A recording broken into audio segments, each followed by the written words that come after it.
Amazon, Facebook, Microsoft, Google, Apple, 5 of the biggest corporations on the planet.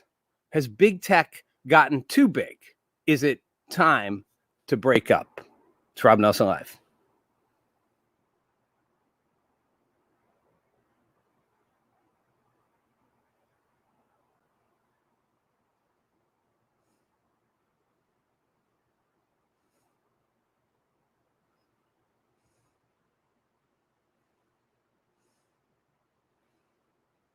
Hey, everybody.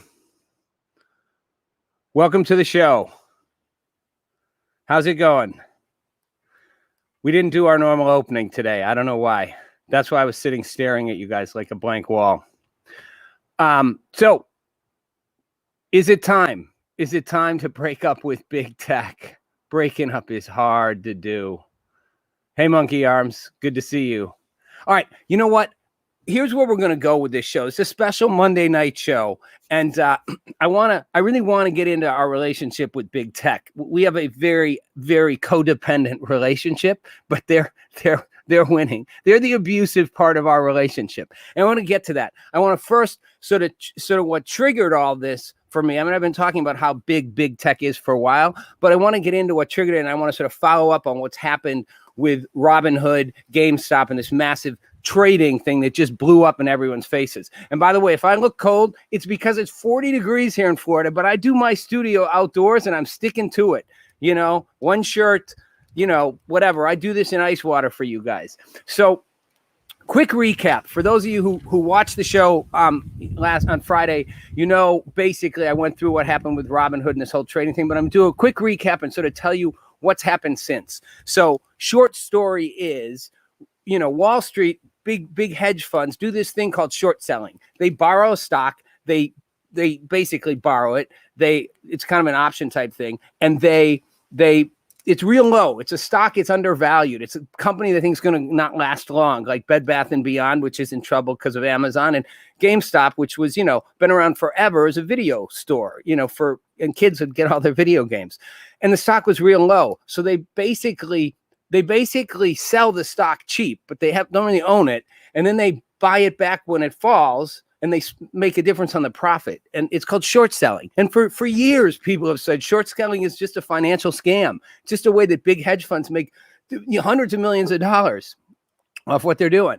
So Reddit bands together a bunch of intrepid Reddit warriors on Wall Street bets and starts a drive to basically outgun, you know, best the hedge funds at their own game. And what they do is they all start buying GameStop. This is last week. So they go on a massive drive driven through social media to buy up GameStop. The more they buy up GameStop, the more the price goes up. So all the hedge funds that sold it cheap, thinking it's going to fall another $10, so we'll split the difference off the 20. It was a 20, it'll fall to 10. We'll buy it back for less and pocket the $10 per share in a huge volume. Well, all of a sudden, it's not $20. It's $30, $40, $50, $60, $70, $80, $90, $100, $200, $300, $350 a share. And these hedge funds are losing billions of dollars. And it's like the Reddit warriors win. It's like strike, you know, one for the little guy. Wall Street just got screwed. At which point, Robinhood, this populist people's trading app, steps in and stops anyone from buying more stock on their platform. So, trying to put a freeze on it so that the price will start coming down.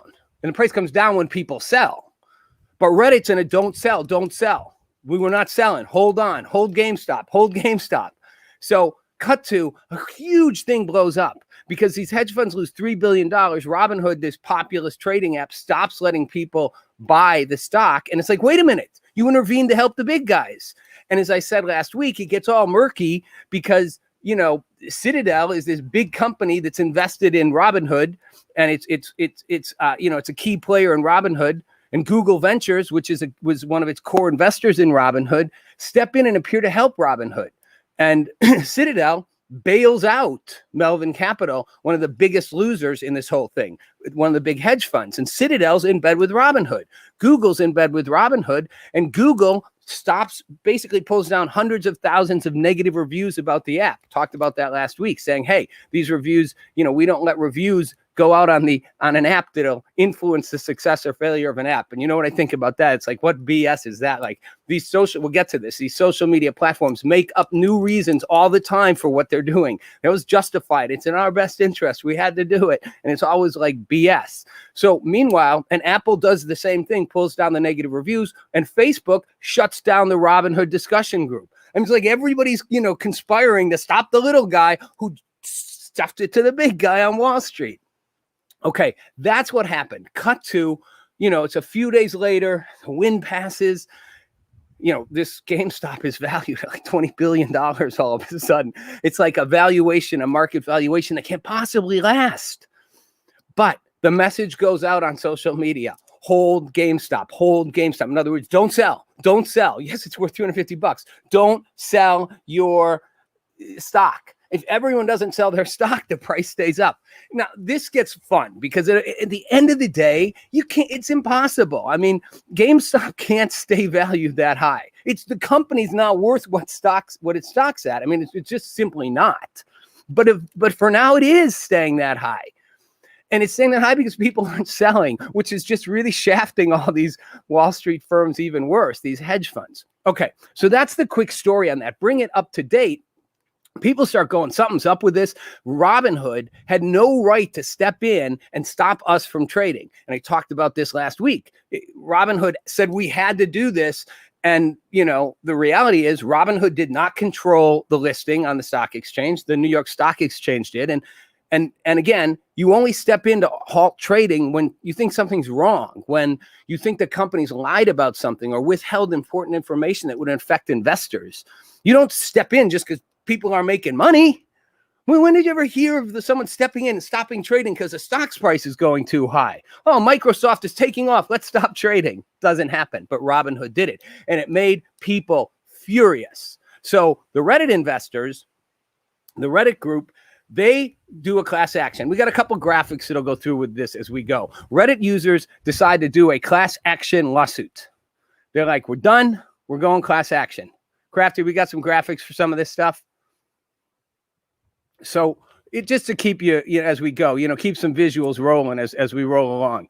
So class action lawsuit, CNN Business filed against Robinhood following outrage over GameStop restriction, which, by the way, GameStop didn't, and the Reddit kind of starts a new forum, class action Robinhood, to actually coordinate efforts for the lawsuit. So start collecting users and coordinate the efforts, right? So using social media to fight back. Brilliant, like fight back against it.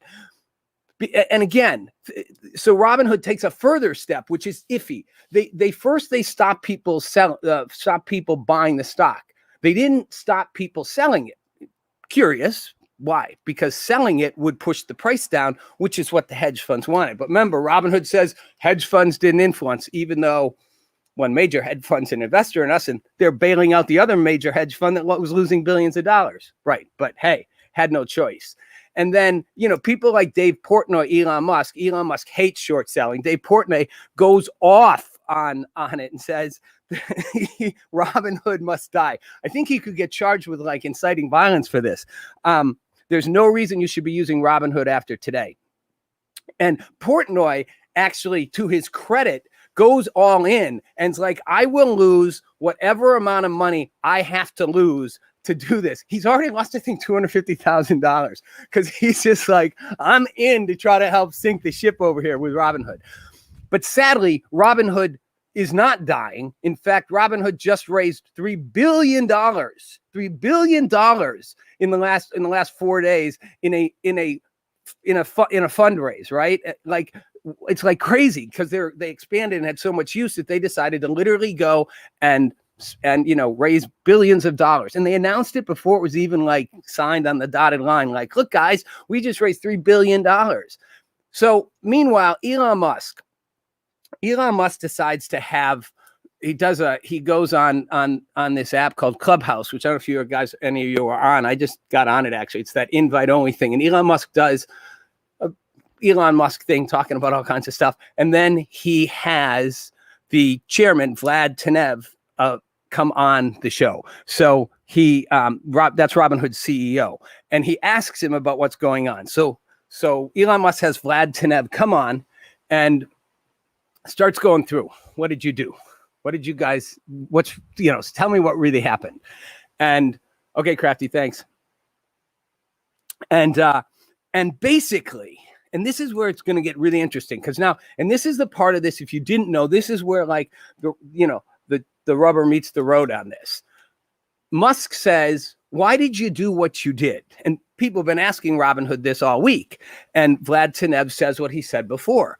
We had no choice. And a lot of people in the business world, and a lot of people in the mainstream media are buying this. He says, we had no choice because we had to, anybody who invests knows that, that there can be requirements. And he's like, we had deposit clearinghouse requirements. We had so much volume happening through our platform on this stock that we had to restrict it because we didn't have the money to cover it in the clearinghouse. Oh, that seems like a pretty logical explanation, right? I mean, sure. Clearinghouse says you don't have enough to cover it. Like, it's like banks, like they have to have a certain amount of the deposits in the bank, right? I mean, if everybody did a run on the banks tomorrow, the banks couldn't do it, right? But they have to keep a certain percentage in there. It's kind of like that. It's a clearinghouse requirement. So he says we didn't have a choice. The National Securities Clearing Corporation made us do it. Okay. Here's where it gets interesting. First of all, they made them do a $3 billion cover. And he admits to Elon Musk, he doesn't know why they came up with a $3 billion number and that they were very opaque about their reasoning. So they went into negotiations to try to push it down. So out of the blue, this National Securities Clearing Corporation, this government oversight entity requires $3 billion, right?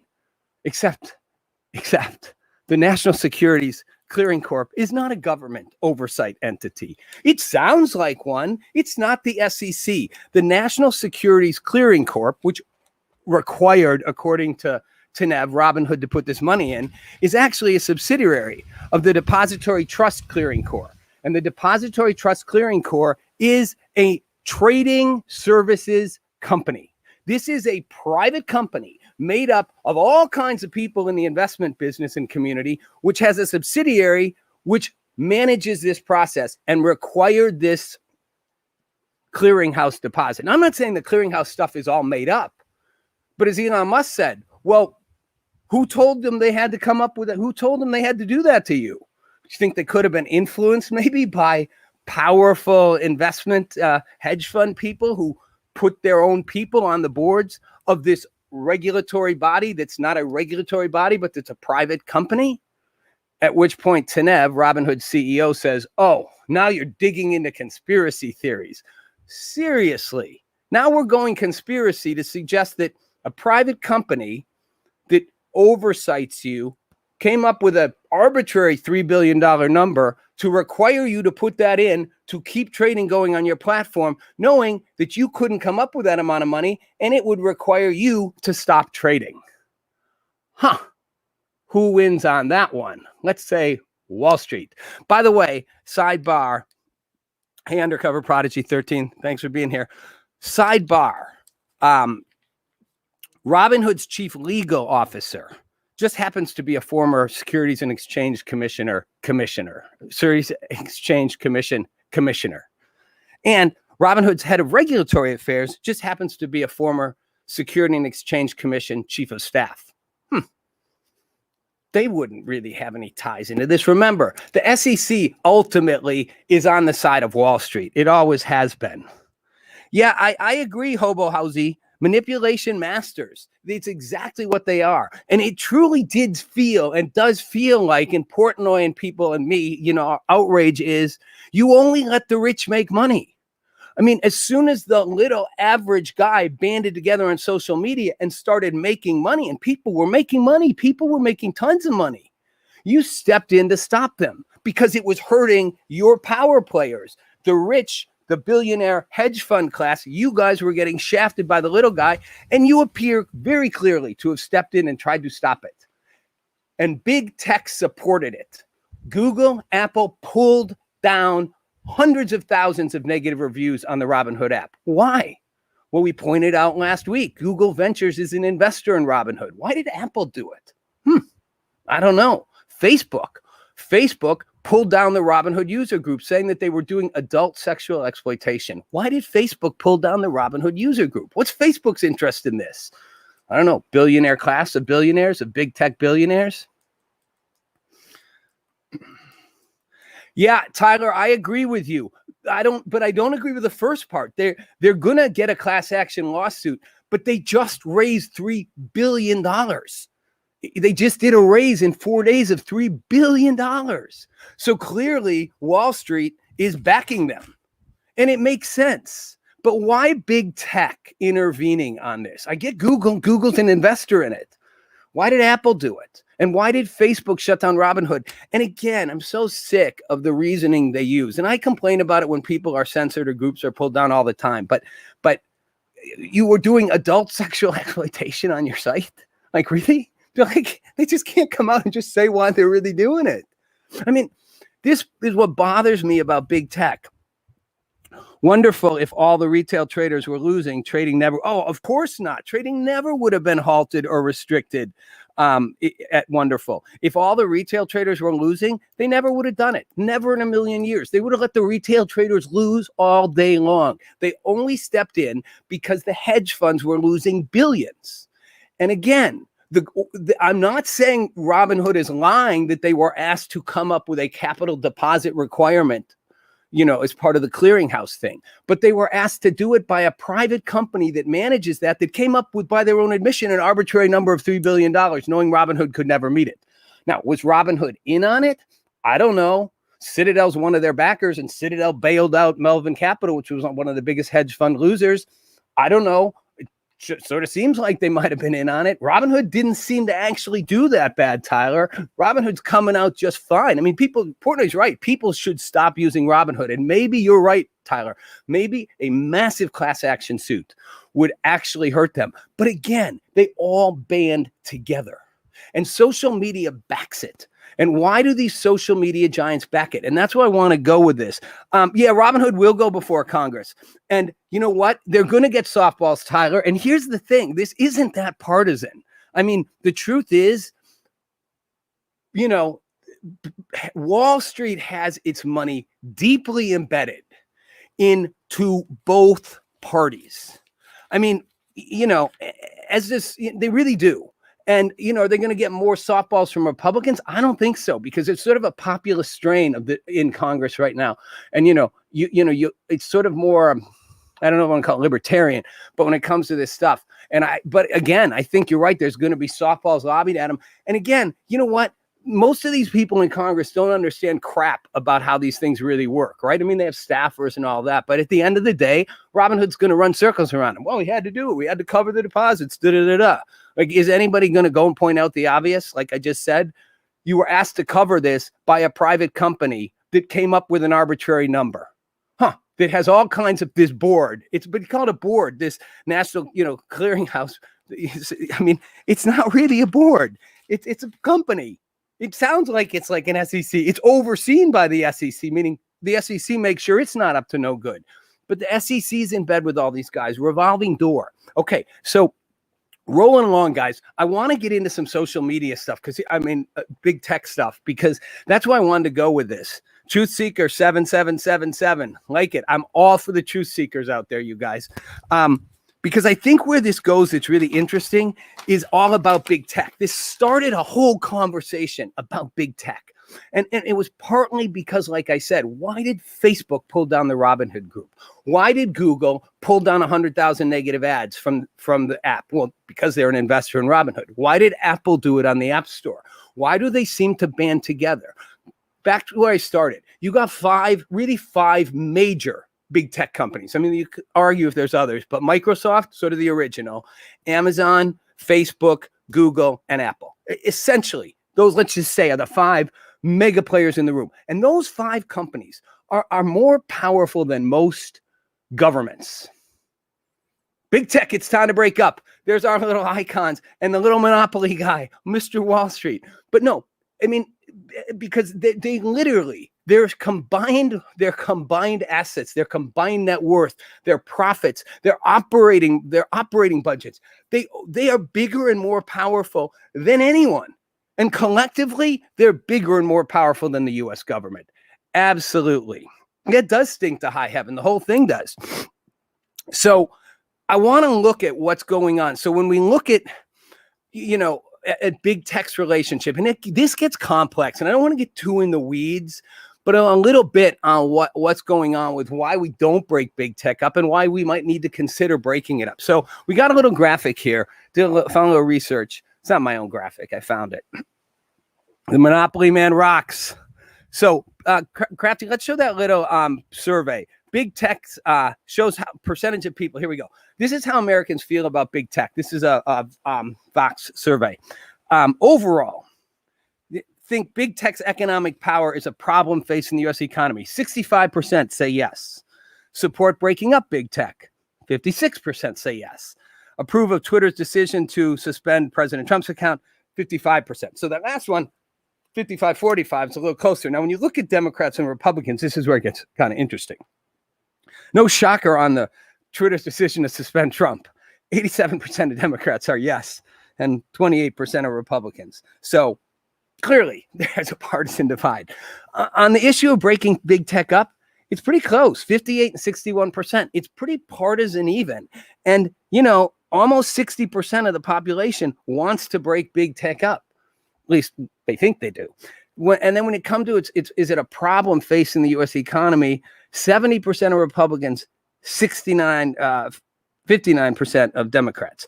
That's interesting to me, that more Republicans think big tech's economic power is a problem facing the U.S. economy. Okay, Crafty, thanks for the graphic. Because I think, typically you wouldn't expect Republicans classically to be the group that thinks a big, successful capitalist ventures are a threat to the economy.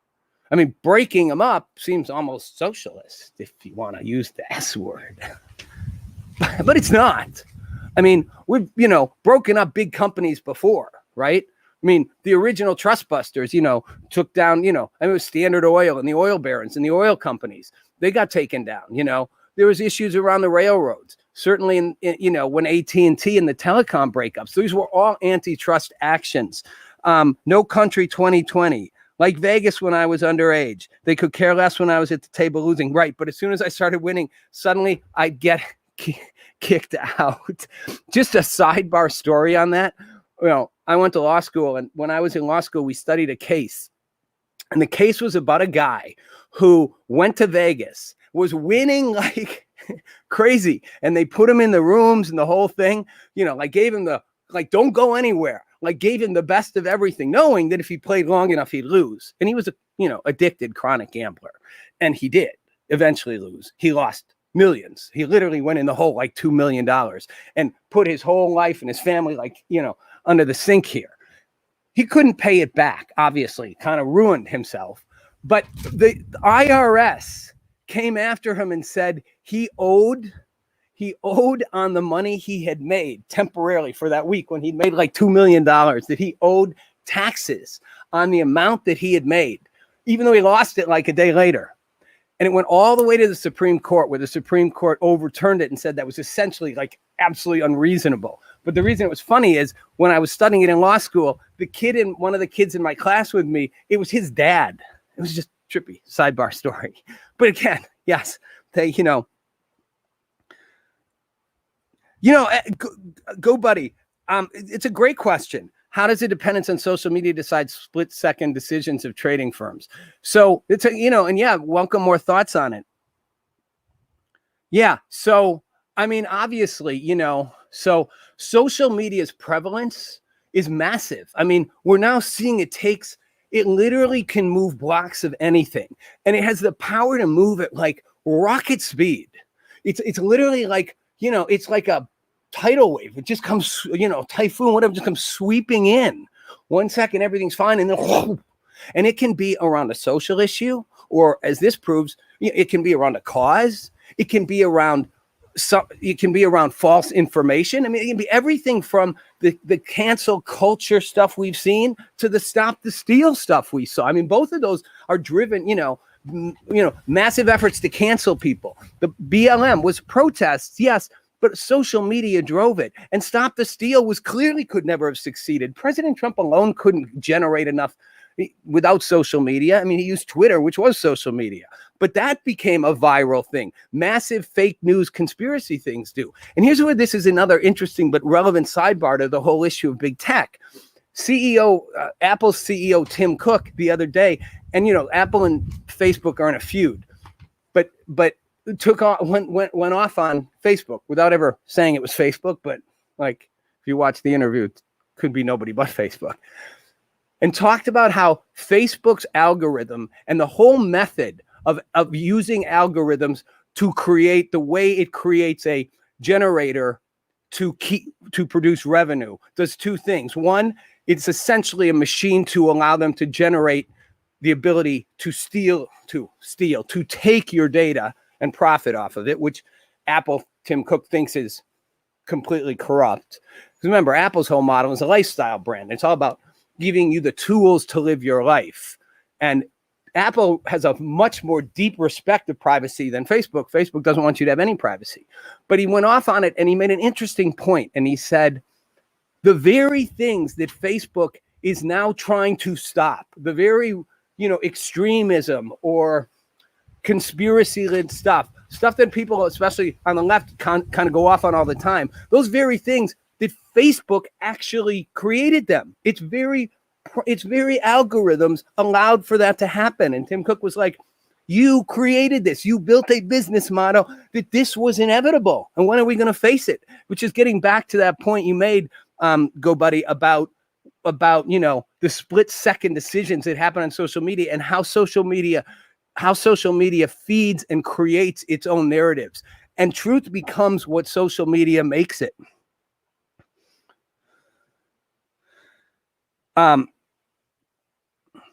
Yeah, interesting point. Yeah. Well, Bezos is a whole interesting thing in and of himself. So here, I'm back this up for a second. So, I said I went to law school. So I was in law school at Stanford when big tech was basically being incubated as a test tube. I mean, Stanford was the heart of it. Palo Alto, Menlo Park, literally across campus at the business school.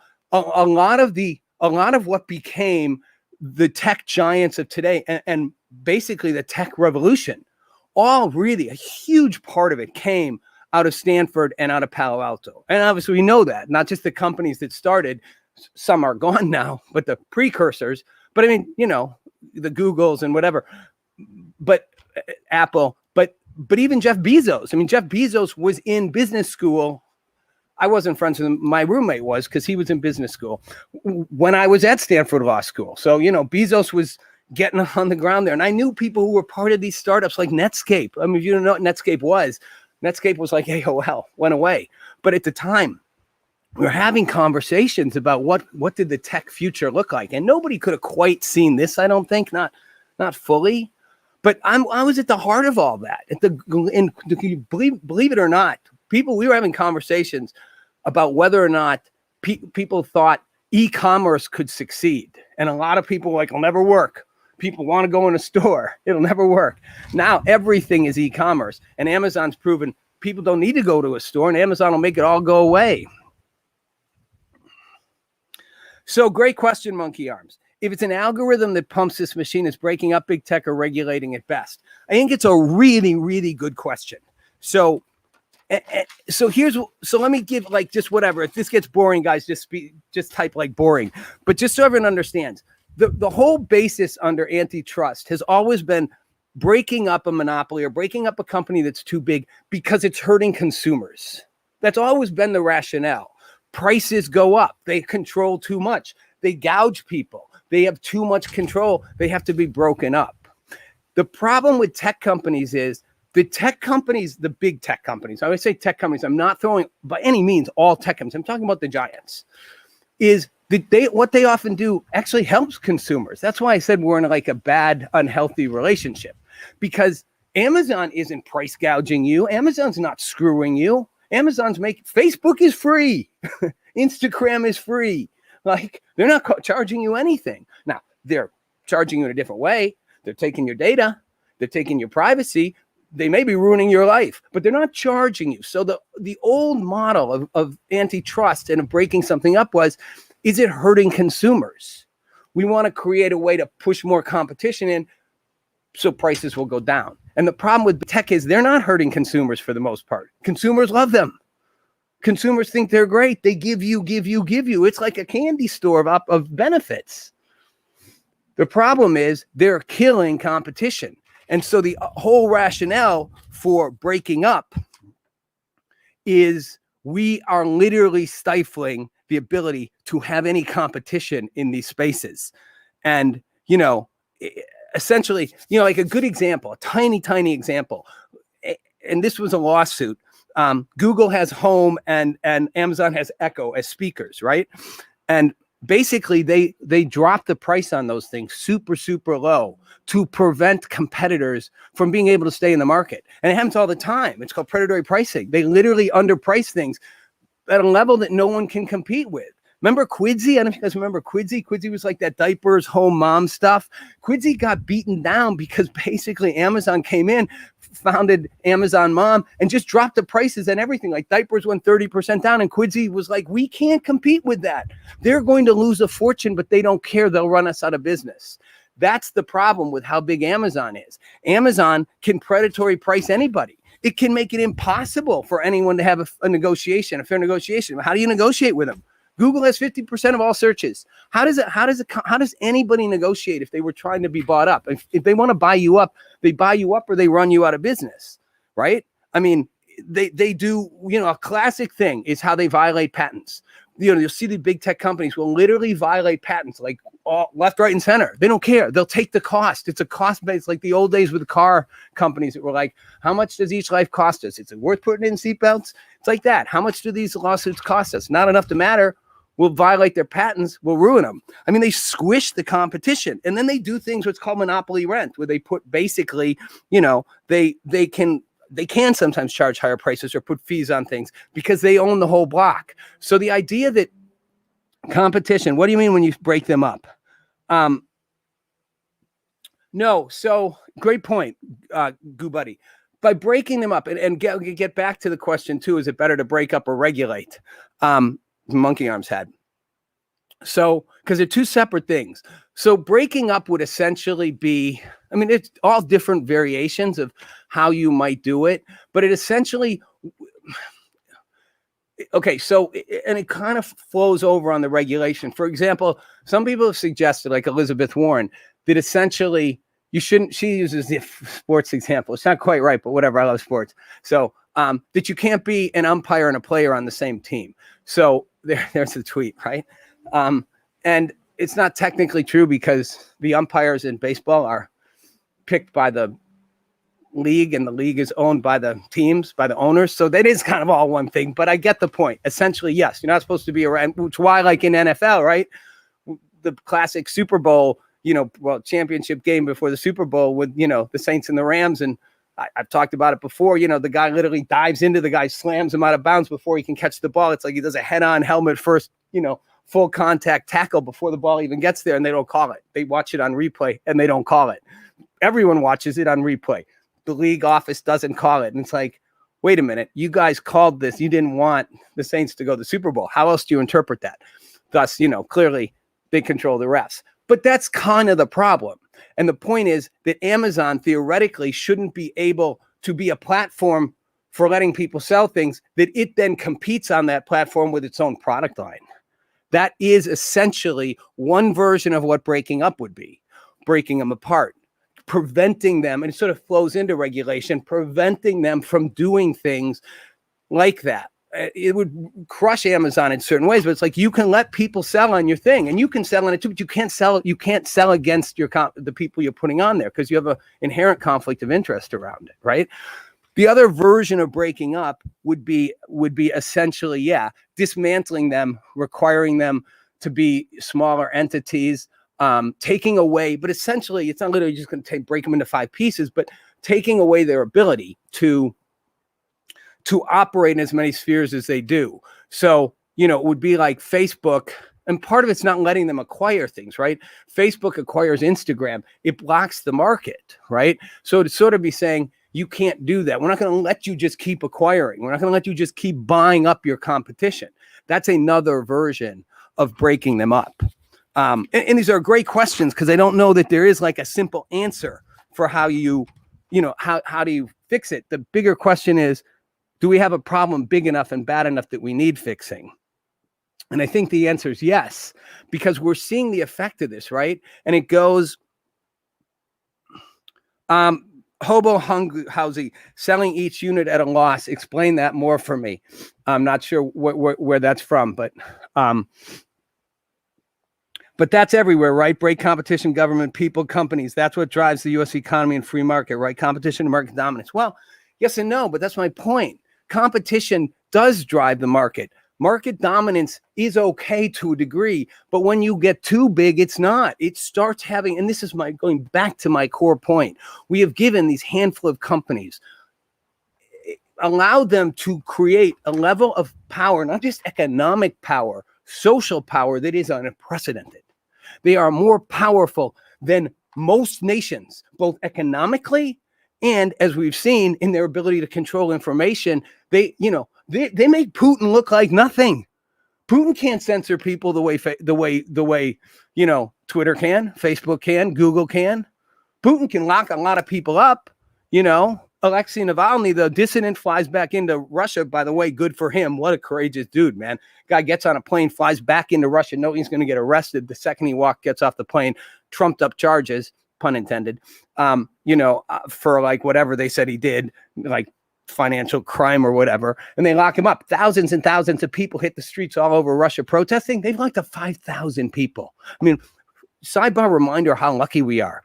We complain about how people react to our protests and the cops and all this. Literally 5,000 people being locked up in Russia already, and more will be, for protesting Russia locking up a dissident who's against Putin. That's authoritarianism. That's scary. And by the way, just like the social media platforms, Putin just goes, boom, these protests are not allowed. They're illegal protests. Why? I don't know. We said they are. I mean, I'm not literally comparing Google to Putin, but their power, Google's power exceeds Putin in a heartbeat. Their ability to control information. Again, whether you agree or disagree, right now you may be happy seeing some of the censorship that's going on. I've said before, and it is censorship. Censorship isn't just literally blocking something someone says. That is too. I hate when Facebook starts saying certain things can't be said, even if it's stop the steal. You can't say stop the steal. Why not? It may be bullshit, but you should be able to say it. But when they start literally pulling down things like Parler, saying we won't let Parler exist, basically we'll take it out of business because we don't like what it stands for. Again, it now is getting the right, but eventually it's going to get the left too. That's my whole point. That level of power to be able to control the conversation is scary. And that's when you get to the side of regulation. So Section 230, which are the Communications Act, essentially allowed, as I've said before, allowed these social discourse platforms to be platforms to allow all voices. And because they allowed all voices, they had no restriction. No liability. In other words, we're letting everybody talk. You can't sue us. Can't sue us if something bad happens. Can't sue us if somebody hears something on our thing and goes and kills someone. And the problem with that is they aren't allowing all voices, and they don't pretend to be anymore. They've come out and said, we have to monitor our content. We have an obligation. Do they or don't they? They're saying they do. We have a social obligation to monitor it. If you now have that social obligation to monitor it, or if it's social or not social, the minute you start monitoring, you no longer are claiming to be a neutral platform that has no input in what content is on your platform. You are no longer allowed to get the liability that Section 230 gives you. You don't get a free pass anymore. Now, people will argue, well, that would destroy them. I mean, literally, or some people have made the other argument. I think it was Tyler made the argument that if, the other side of that is if you do this, if you allow them to have liability, they'll censor even more, because they'll be like, I don't want anything on this platform that could get me sued. That's probably true, but I think they'll start censoring in both directions. I mean, this is just a sidebar on this whole thing, but I know a lot of times people say they think I'm picking on one side or the other. Yeah, well, Apple has a monopoly in a different way. I mean, Apple's massive, and Apple's, yes, they tie everything together and make it hard for things to work with within their products if they're not Apple products. I mean, Apple and Microsoft went back and forth with that, and Android made things more accessible to everyone. Everything Apple had to be Apple, right? mean, I can't even plug in my iPhone. I can't even plug a normal headset in there. I got to have an Apple adapter. I have to have the Apple this, the Apple that. They make it all connected. That in and of itself doesn't make it a monopoly. Monkey Arms, the Amazon scenario makes sense. Go further on that, because I know which one you're referencing, because I said a bunch of things about Amazon, but let me hear what it is. So this quick though, when I say I feel like it's one-sided, and sometimes some of you will be like, you're just, the left gets censored too, or gets picked on too. Yes and no, but here's an interesting thing. Big tech is way more in bed with the Democratic Party than the Republican Party. And I did a couple examples. I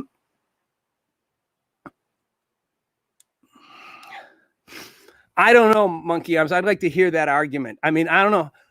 The electric companies, well, first of all, the electric companies, there's not one electric company for the United States. There's one Google, right? I mean, yes, regionally, but electric companies are often, regulated too, right? I mean, they are much more regulated than big tech companies, right? So the power companies, and they do have a lot of control, but they don't have the ability to just randomly shut people's power off that they don't like. And that's the problem. And if they were unchecked, they could literally be like, we're shutting all the liberals' power off today. We're shutting everybody in, particular places' power off because we don't like what they're about. We're shutting all Trump supporters' power off. But here, just quickly, Al Gore is on the board of Apple. Facebook's COO worked for President Clinton. Mark Penn, who I used to know, pollster, close to both Bill and Hillary Clinton, was the executive vice president of strategy for Microsoft. Jim Carney, Obama's press secretary, is now a top Amazon exec. 197 President Obama appointees, not people just having to work there, appointed by President Obama. 197 of them went to Google. And Eric Schmidt, the former Google CEO, held a big fundraiser for Joe Biden. My point, whether it's because of politics or whatnot, they are way more invested.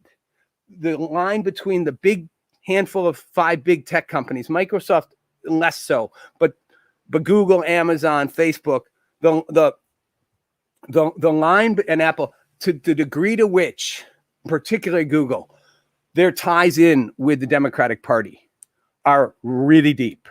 And that does make you question how politically fair they are. It's not proof that they're not, but it certainly makes you wonder, makes you kind of go, are they? I mean, I have a theory about this for a while. I don't really think big tech cares as much about social justice as they say. I think they care about making money. Thus, Facebook intervening on the Robinhood thing, which has nothing to do with social justice. But I think they went after Trump so hard, partly because they hated him because he beat on them relentlessly. I'm not going to say they didn't politically dislike him too, but let's just put a pause on that for a second, alternate possibility. They went against Trump so hard, and some of you picked on me for saying the Hunter Biden stuff, but I do think they pushed down information that would hurt Biden to help Biden become president. And I don't think that was accidental. I don't care what they say, and you can say I'm wrong. It's just an opinion, and I still am allowed an opinion, right? I think they wanted Biden to win, not just for political reasons, and not just because they hated Trump or that they thought he was like an evil authoritarian. I think they wanted Biden to win because they knew the Biden administration, and particularly because of how deep ties the Obama administration had in big tech, would be more favorable to them. They thought Trump would come after them. People have argued Trump was going to go after them, maybe for the wrong reasons, but he was. And that they thought a Biden administration wouldn't. A Biden administration would more allow them to do what they do, not for the good of the country, for the good of those companies, to keep them, they're big, powerful entities, bigger than most governments, more wealthy than most governments. They don't want to be broken up. They don't want to be regulated. They don't want to be told what to do. They tell you what to do. And I really think they wanted Biden in because they knew he'd be more favorable to them. Not because he's a wuss, because the party is more beholden, and his, the Obama-Biden administration was super, is layered tons of people into there. Go, buddy, you could just choose another venue. People have made that argument, and I disagree, and that's the problem. You can't choose another venue when the players are so big that they can squish out any other viable venues. And that was my problem with Parler. again, whether you want to say Parler was, festering all these right-wing views, I mean, a lot of that's made up too. I'm not saying they weren't, but I'm saying the whole thing about the riot, the storming the Capitol and all that, all that stuff really started on Facebook, all those posts and tweets, right? Parler didn't censor the same way, but Parler also offered to have a moderation mechanism that Amazon couldn't support or wouldn't support, but their technology wouldn't support it.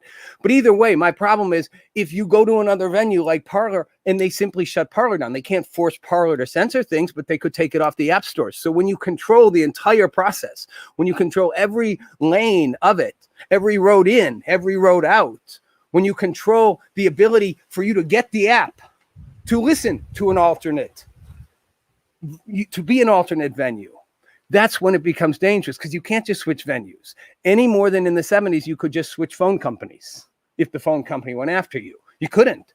That's why they broke it up. And that's my problem. They're so concentrated and they squish out all competition that you can't. I mean, Amazon is literally squishing out most of the big retailers. It's not going to be long before none of them can compete. Amazon literally could be the retailer. And lots of companies can be on it, but they'll have their own brands on it, which they can then push out the other ones too. The bald post dude, Dick Cheney. Yeah. Well, I mean, I don't know how that connects to social media, but yeah, I mean, what Dick Cheney did in the Middle East, and look, they basically brought in, a private military organization, right? And again, the Iraq War was all, I mean, again, lies, right? They lied. They lied that there were weapons of mass destruction, and they justified a war, which I think they justified. I've said before, the military-industrial complex. The military-industrial complex rolls over and over. Military makes money with wars. That was not a lefty notion. That was General Eisenhower, who was, the commanding general of the Allies in World War II, who said after, when he was president, that's what the military does, and it's dangerous. But we've also got a tech industrial complex now. We are seeing the same thing. It is it generates, it wins. Facebook wins. The algorithms, Facebook, it's an algorithm-driven mechanism that did foster the extremism. It's fostered the extremism in both directions. It's fostered the divide. It gives you info you want to see. It reinforces what you think. It puts things and people and ideas around you that you already believe. It allows you to have a bifurcated civil war kind of thing. And it does that not in the interest of helping you have a better conversation, not in the interest of helping you connect. That's what it says. I mean, let's be honest. Right? Facebook started as a how to rate girls on Harvard campus. Cancel Mark Zuckerberg. but it does it to take your data. It's like commercials in old school television. Commercials were there, shows were there to make, you had a show to go around the commercials so people could sell things. It's like all they do is take your data, keep you on long enough, take your data. That's why Tim Cook gets so pissed at it. Like, take your data, take your data. Shouldn't they maybe have to pay for your data? I mean, you give it to them, you acknowledge and let them take all your privacy, but they take all your data. They use it to figure out how to keep you on longer, sell you more stuff, and sell it and make money. It's a money-making venture. It's not a social venture. We call it social media, one, because it keeps us social, but there's also an implication somehow it's like, it's social, like it's a cause-related thing. It's a beneficial thing. Yes and no. It's a business designed to make a lot of money, and it makes a lot of money by pushing us farther and farther apart, getting people more and more drilled in, dug down on what they think, whatever that is, whichever side they're on, and keeping us focused on it longer and longer and longer so that they make more money. How is that good?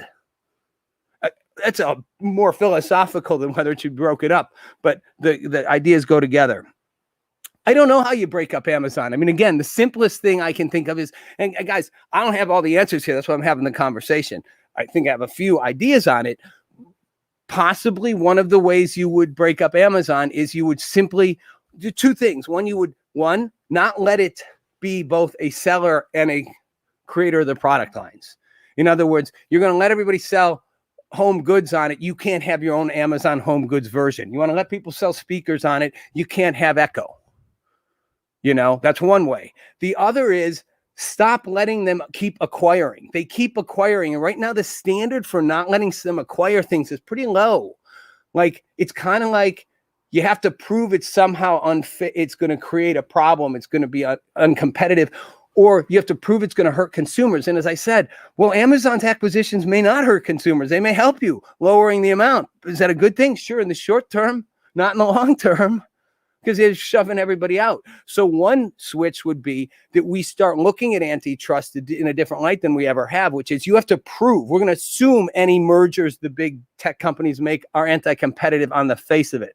And you have to prove they're not. Whereas now we're going to assume they're not. You have to prove they are going to hurt. Now we're going to assume they're going to hurt. You got to prove they're not, which is just a whole different way of looking at antitrust. But we need to. I mean, the whole premise of the open internet, the whole premise was a free flow of information. And right now, we're not having it. I mean, whatever your politics, guys, the open internet's being challenged. Jack Dorsey acknowledged as much when he suspended President Trump's account. He wrote a long blog post most people probably didn't read, in which he said, I did what I did because I felt it was the right thing to do at the time. But what I did was a bad thing to do, and it sets a horrible precedent, and it's not good for the open internet.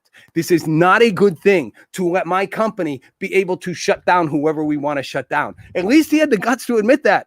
Like, he's being like, this isn't really a good thing long term. But that's where we're at. 26, it is a lot going on there, guys.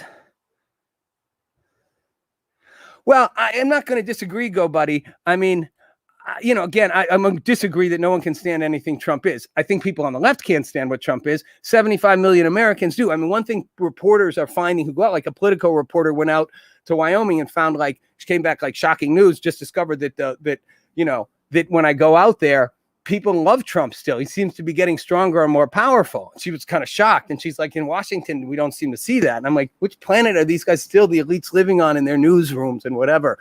Yes, you may hate Trump, but half the country loves him. I'm not saying that's a good thing. I'm just saying it's a thing. Again, facts. It's just a fact. He's only getting stronger. And I agree. He was an agent. In my view, he was an agent for chaos. That doesn't mean I don't think he did some good things. He did some really bad things too. But he was an agent for chaos. It's why initially, I mean, I liked that it was breaking things up a little. Like, we need to actually, like, break up the government a little bit, break up the parties. We need a lot of things to be stirred up. But yes, he was an agent of chaos. All right, guys, we're just about out of time. Go buddy. This is that argument that people make. I'm not being censored because I gave an opinion. That's not what censorship is. Not just whether I can have an opinion. And I have been, many of us have been, versions of shadow ban. I've had streams pulled down, whatever. It's not literally censoring one person, and censoring isn't all or nothing. Because I can have an opinion and there are platforms I can stream it on right now, doesn't mean censorship isn't happening. Censorship is happening. It's happening on a broad level. There are many people who are having their content pulled down. But more than that, there are things you can't do or say when a platform stops allowing certain things to literally be said or discussed, deciding it's not okay because we've decided it's not true. They become the arbiters of truth and what is or isn't. So censorship is real. And the fact that it's not absolute, that there's not a blanket preventing you literally from talking anywhere, isn't the point. And the point isn't that you can just go to another platform. Because again, that's fine if you ensure there's enough competition to let other platforms succeed.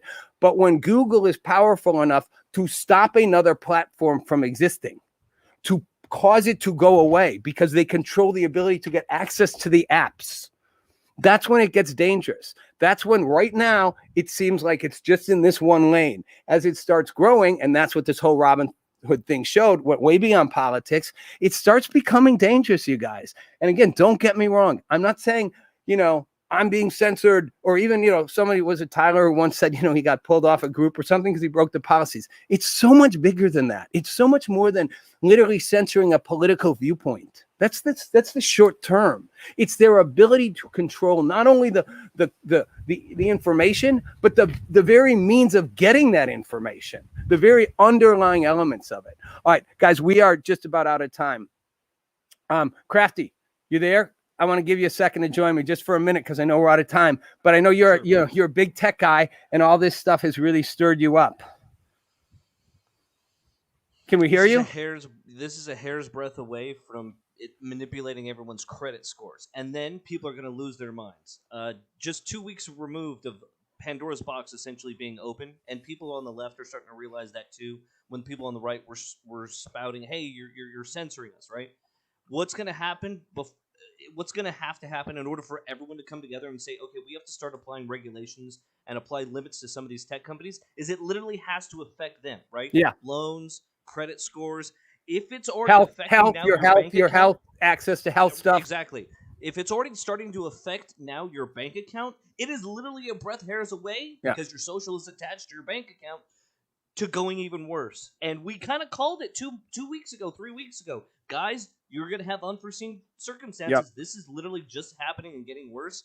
I know everyone's experiencing it, and now it's us versus the elites. It's the big techs that manage the investments versus the little guys, and we're literally helpless to do anything about it. Yeah, and I think the government doesn't even want to touch it. They're just saying, we're monitoring. I was like, really? Because the monitoring's a joke. You would have done something about it within 2 days. The monitoring's a joke. But again, great point, Crafty. And I think Crafty's point, and you guys, I know we're just about out of time, but I think Crafty's point, and I want to reiterate something on it. Because we think it's not about politics. I've said before, I'm a centrist independent. I'm a liberal libertarian. I'm a progressive. I like certain things that are very left and certain things that are right.